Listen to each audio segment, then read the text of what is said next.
Swapping hoops on my Forgeline CR3 vintage wheels, 3-piece. Starting the process now.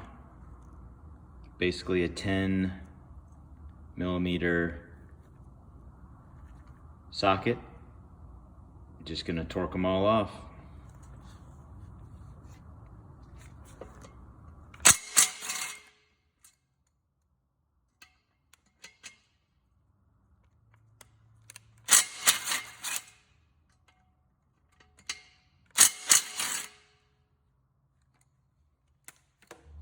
Okay, well, I got all of the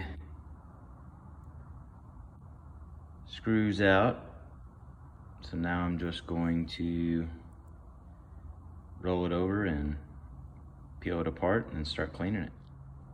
It's not really that easy to pull apart, obviously, which is what you want to happen, is for it to stay together. So I'm gonna cut down the adhesive sealant that's already on there and break it apart.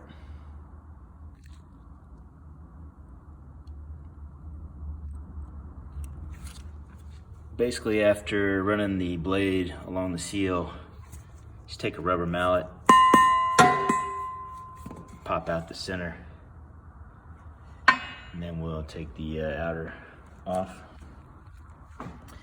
Now that the center's off, we can clean that up.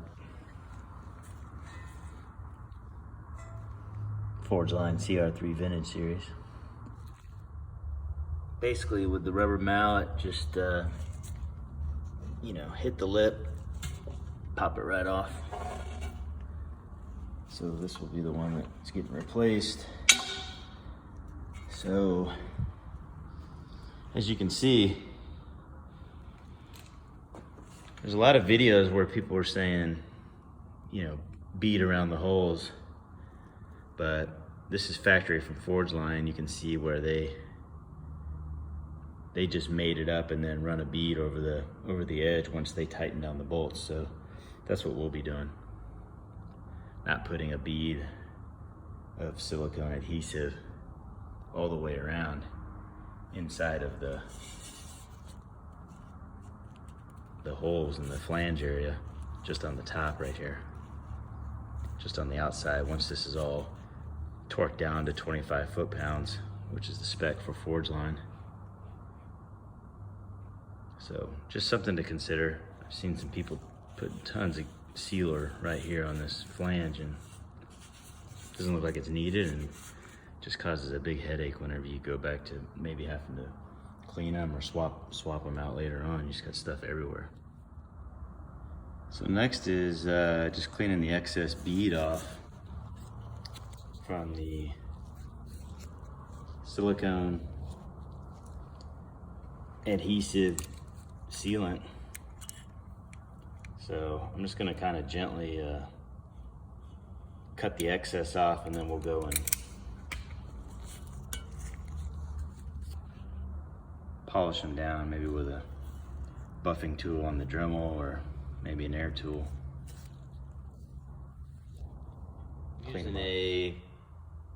Using a fairly low abrasion Dremel tool and just kind of running on the edges nice and lightly and getting off any of the residue, where I tried to scrape most of it off with a razor blade, not trying to dig into the aluminum, but just surface scraping off the top as lightly as I could, then coming in with this and knocking off the rest.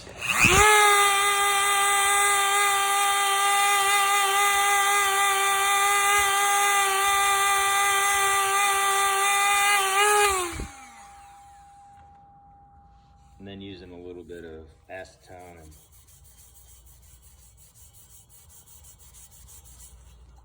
just cleaning it off. I'll go back and clean it up some more, but just getting off, all the gasket, and then I'll touch it up later if I need some touch-up spots.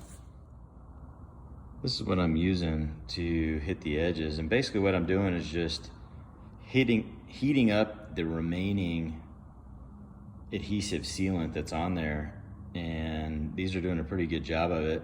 It's a 2-pack, so I've got 2 per wheel.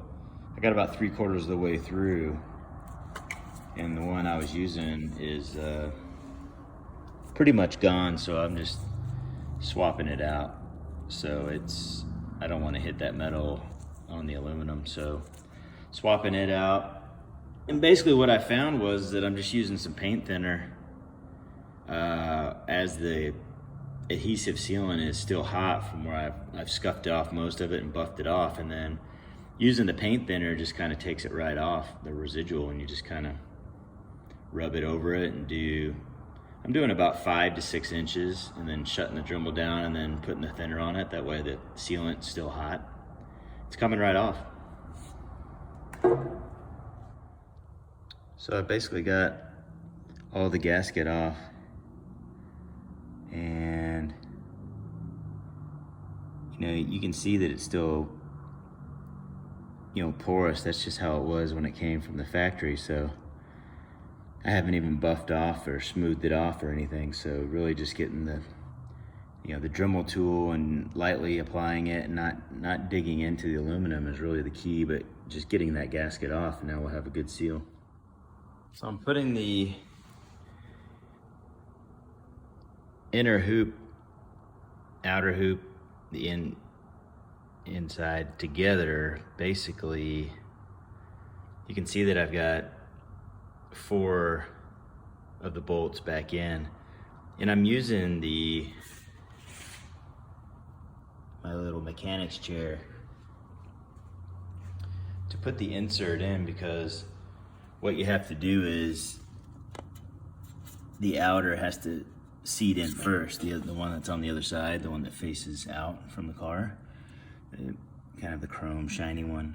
And you've really got to get a rubber mallet and kind of seat it in there, because there's a lip right here, and they really just need to seat in. So this is sitting here while you can have this one right here mounted to it, and then this inner goes on top of it, which the way it is now. But you need to have it so that the inner, just because of the offset of this wheel, that you can have the rim going around it, around this chair, so this inner stays up. And then you got to line the holes up, and then kind of circularly, softly just pound around in a clockwise or counterclockwise, whichever way you want to go, motion to seat it in there, and then put the big inner hoop on top of it. And essentially, basically that's going to, I think we're going to be okay here, and I'm just gonna tighten them down a little bit in a star pattern, and then I'm just going to add more and more to it once I know that I've got them kind of seated together and everything looks fine.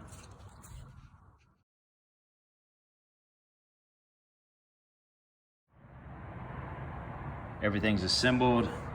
I'm going to prep the surface with some 303 just to get the any kind of grease or anything off of it before we seal it. Need a clear silicone. Now I'm just going to run my finger down the bead.